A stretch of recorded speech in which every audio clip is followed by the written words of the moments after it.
Hello, and welcome to another episode of Chuchu as a Ranker. And on this episode, we are going to be continuing our Albums of the Year lists, and this time it's 1965.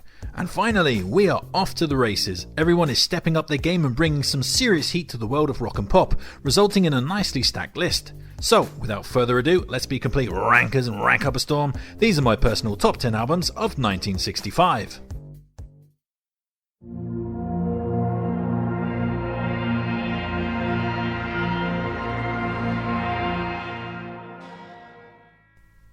So, we're going to be kicking off this list with the Kink Controversy, which was the third LP by the Kinks. And here the Kinks are abandoning the covers that blighted their first two releases, and almost entirely concentrating on originals, with only one cover, the opening Milk Cow Blues, remaining, which is fine as Milk Cow Blues has a great clattering energy to it. Other highlights on a solid rock release include the beautiful twinkling melody of Ring the Bells, I'm Free has a great cascading chorus, I'm on an Island has a mysterious melancholy to it despite its tropical theme, while Where Have All the Good Times Gone has an immediate catchiness and a Dylan-esque scrabbling vocal performance. So yeah, this is a good step forward for the Kinks. They haven't quite discovered their true uniqueness yet at this point, but this is still an incredibly solid album that clearly shows the band's talent for writing slick pop tunes.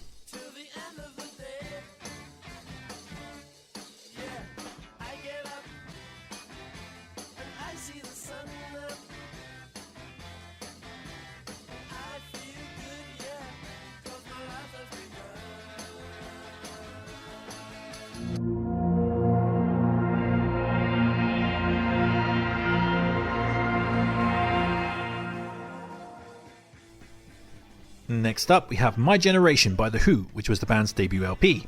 And here we have a really energetic, punky mod record that sounds way ahead of its time, like it's predicting the alternative rock bands of the 1980s. And that does lead to one glaring fault on this record, which is the fact that the band's originals are so modernistic that the covers on this record stand out like a sore thumb. They interrupt the flow of things and drag the LP down a rung in terms of quality. That said, the originals are all great and are more than enough to see this album making the list. The Good's Gone has some cool jangle guitars and a sense of hazy psychedelia.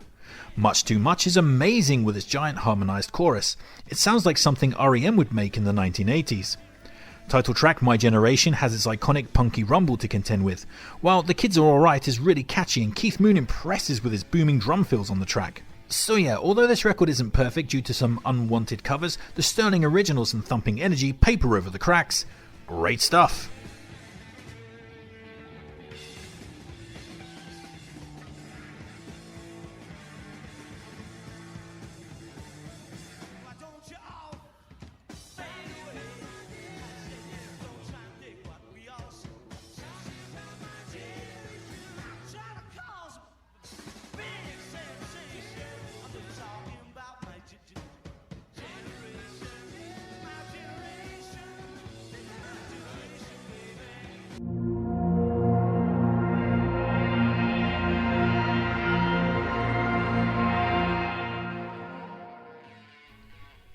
Next up, we have Out of Our Heads by the Rolling Stones, which was the band's third UK LP, but fourth US LP. And to be honest, the band's early discography is a right mess organisationally speaking. This album, for example, had a completely different version for both the UK and the US, replete with different artwork. With that in mind, the version that I'm including here is the US version, as it's the better and more iconic one. And what we have here is a good mid-60s beat rock album with some strikingly excellent originals, but one that is restrained from its true potential by too many covers. Yep, that old chestnut again. That said, the band do have some good covers up their sleeves this time. Openers Mercy Mercy and Hitchhike have a rocking energy to them, while That's How Strong My Love Is and Cry To Me are elevated by Mick Jagger's impassioned vocal performance. But the true highlights come in the form of the best three original cuts. The Last Time is fantastic with its awesome jangle riff and catchy chorus. I Can't Get No Satisfaction has a relentless stomping beat and an obvious iconic appeal, while Play With Fire is amazing with its stripped back darkness and hooky vocal lines. So yeah, much like with the previous entry by The Who, this isn't perfect, but it is the sound of a band gathering together their pieces and moving forward in the right direction.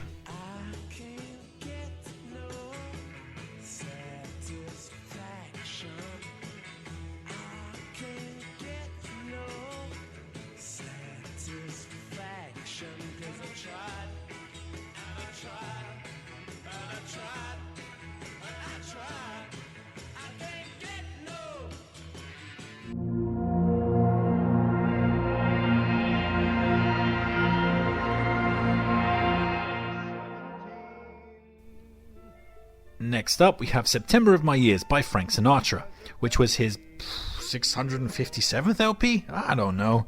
Sinatra has more albums than grains of sand sticking to your nutsack after a day at the beach. But this one here is generally considered to be one of Frank's very best. And whilst I can't really confirm that, as I've only ever really listened to about 5 of his million albums, it's certainly a very good LP that has an interesting lyrical theme of getting older and reflecting on the years as they pass. And musically, this sees Sinatra at his most elegant and nostalgic, with lots of swelling orchestral pieces framing his astonishingly beautiful vocal work. And there's a real end-of-the-season autumnal vibe to this record that really hits the spot. But where this record shines hardest is in relation to the other entries on this list. The traditional sound of this LP really makes it stand out in the sea of youthful zeal and revolutionary musical progress featured elsewhere on the episode. It's like a breath of fresh air, a chance to give the screaming kids a rest for a change and listen to a fully grown man with a beard. Actually, he was clean shaven, but fuck it, he'll always have a beard in my mind's eye. So yeah, as for highlights, to be honest, these songs sound too similar in style to pick out many highlights, but in a very nice, cohesive and atmospheric way. But it was a very good year, and It Gets Lonely both have iconic tinges with just a frisson of darkness to them. Great stuff from old Blue Eyes. With all that perfumed hair, and it came undone when I was 21.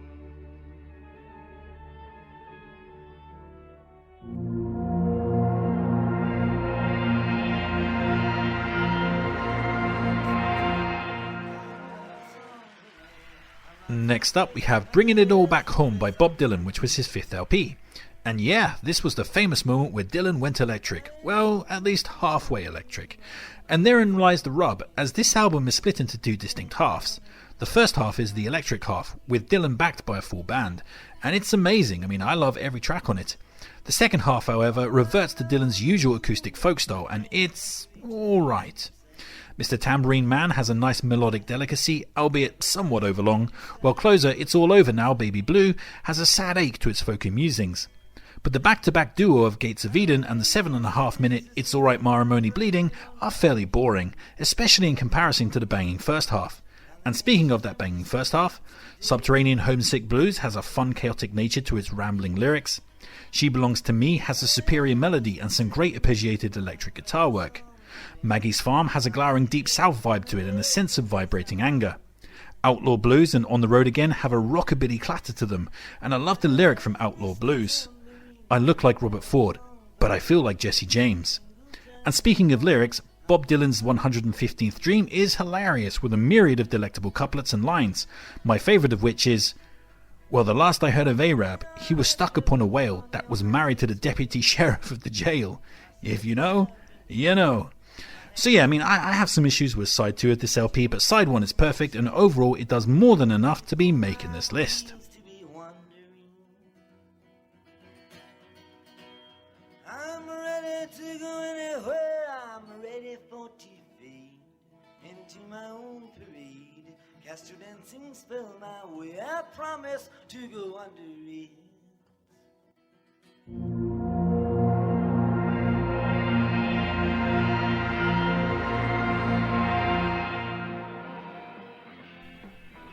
So, we're going to be kicking off the top 5 with Do You Believe in Magic by the folk rock band The Loving Spoonful, which was their debut LP.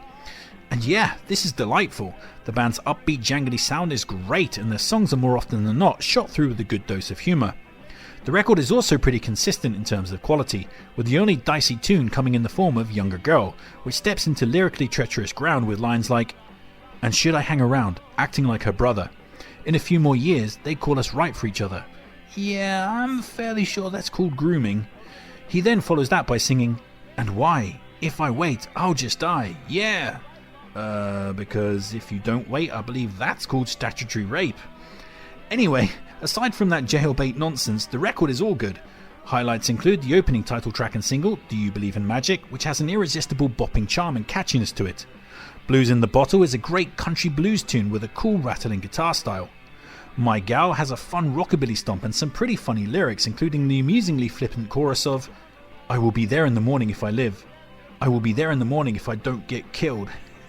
And talking about comedic lyrics, Did you ever have to decide has a set that grabs your ears and pulls you in? Well, The Other Side of Life sounds remarkably contemporary, not unlike bands like REM or Teenage Fan Club.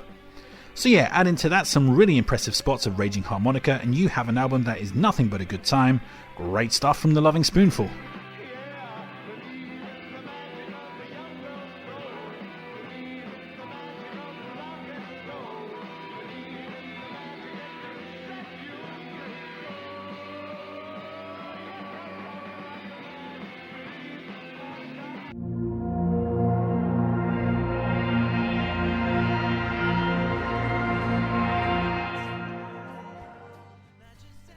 Next up we have Help by the Beatles, which was the Fab Four's 5th LP.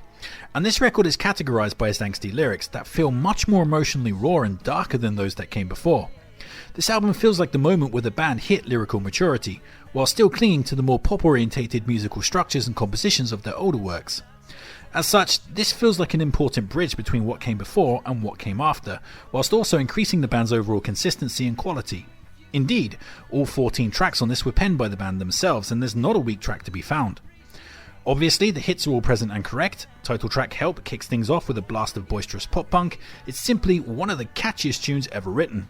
Ticket to Ride has an impressive rhythm section that paves the way for Revolver, while Yesterday is a quintessential McCartney ballad, all weeping strings and wistful heartbreak. Other highlights include You've Got to Hide Your Love Away, which has a beautiful folky lilt to it. You're Gonna Lose That Girl has some really mean lyrics from Lennon that always make me laugh, threatening to steal your girlfriend and such like. It just sounds like a total bastard on that track. While the likes of It's Only Love and I've Just Seen a Face have typically skyscraping melodies to contend with. So yeah, this is another fantastic LP by the Beatles. I mean, what more is there to say? It's just an awesome pop record.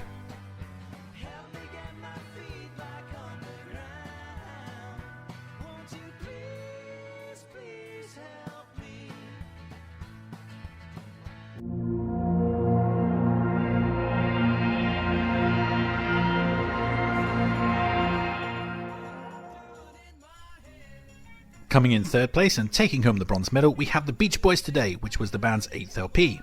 And here we find the Beach Boys finally pulling up their socks and achieving their full potential. The awkward, super nerdy themes of cars or surfing have been dragged out the back and mercifully shot. In their place, we have a set of songs dealing with more intimate, easier to identify with themes such as love, romance and heartbreak and all that other good emotional stuff. And this record is split into two distinct halves. I swear to God I said that elsewhere on this episode, but who gives a fuck. The first half has all the upbeat pop tunes on it, while the second half is crammed full of slow, emotive ballads. And both sides are pretty much perfect, with the sole exception of the final track, which is another studio outtake of a random conversation between the band. I mean, what the hell is all that about? Like, that's just no way to end an album. I mean, hell, I guess you can just choose not to listen to it. Anyway, highlights include the opener, Do You Want to Dance, which kicks things off with a blast of high-octane catchiness and rumbling pace. Tracks like Good to My Baby, Don't Hurt My Little Sister, and When I Grow Up to Be a Man have a polished pop sheen to them, as well as all the harmonised vocals and honey-soaked falsettos that you could hope for from a Beach Boys release. Help Me Rhonda, meanwhile, is a straight-fire slice of hurricane catchiness.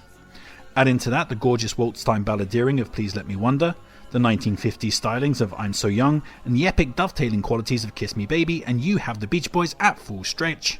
Wonderful stuff.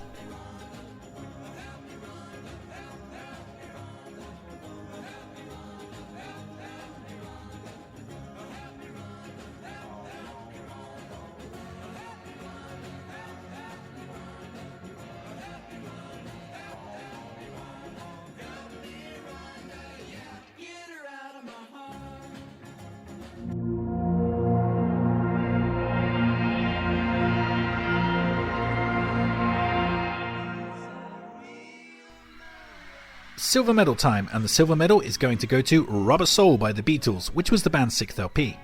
And it's here that the band set their sights beyond the world of the pop record and have a proper crack at making something better. Something that will become the modern concept of what we expect from an album. A record with a flow derived from sustained moods and purposeful sequencing. A record that has emotions that roll into one another and grow as it progresses. A record with a definable overall atmosphere. A record where the whole is better than some of its parts. And that whole artistic ethos began right here on Rubber Soul, and in a lot of ways you could say that the idea of the modern rock album was created by this record. And as for highlights, well yeah, that would be pretty much everything, with the sole exception of the opener, Drive My Car, which annoys me with its dumb beep beep shtick. I mean, that's like early Beach Boys fuckery. But everything else on this is great. I mean, I don't want to dive into extensively because, as I said, the overall is better than some of its parts. But amazing standouts include Norwegian Wood with its gorgeous folk lilt and subtle sitars. Nowhere Man is excellent with its upbeat jangle framing some existentially dark musings. Michelle has some cool layering and a nice Parisian vibe. Girl shows off some lyrical sophistication with lines like, "Did she understand it when they said a man must break his back to earn his day of leisure?" In My Life is superb with its lacquered guitar riff and classical piano break. If I Needed Someone is a great jangle tune that eagerly shows off the band's progression as musicians, with its slick soundscapes calling forward to bands like XTC. While Closer, Run For Your Life, is hilariously vicious for a Beatles song, with the opening lyric, "I'd rather see you dead, little girl, than to be with another man," always making me chuckle. So yeah, this is the sound of the Beatles reaching the next level and dragging the whole history of pop music along with them. Amazing.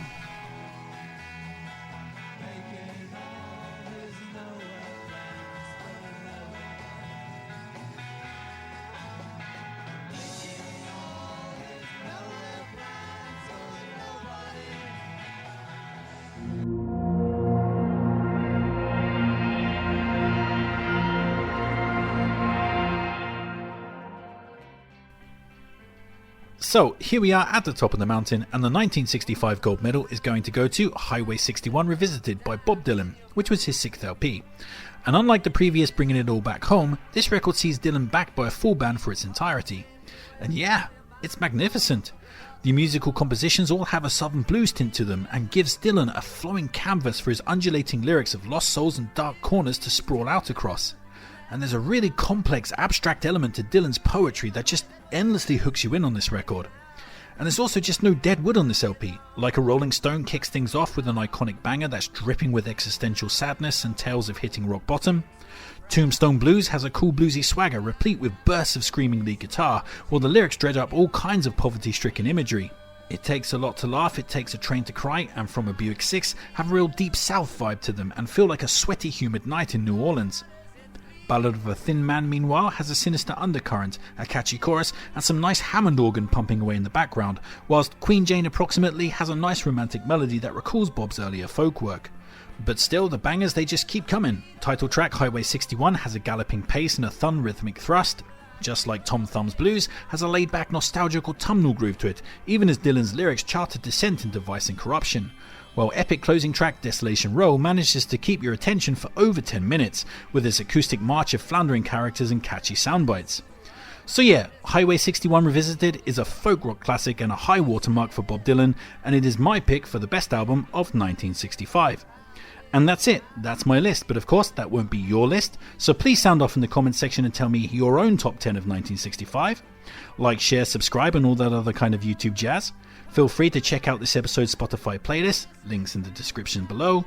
Make sure to take care of yourself, but most importantly, just keep on ranking.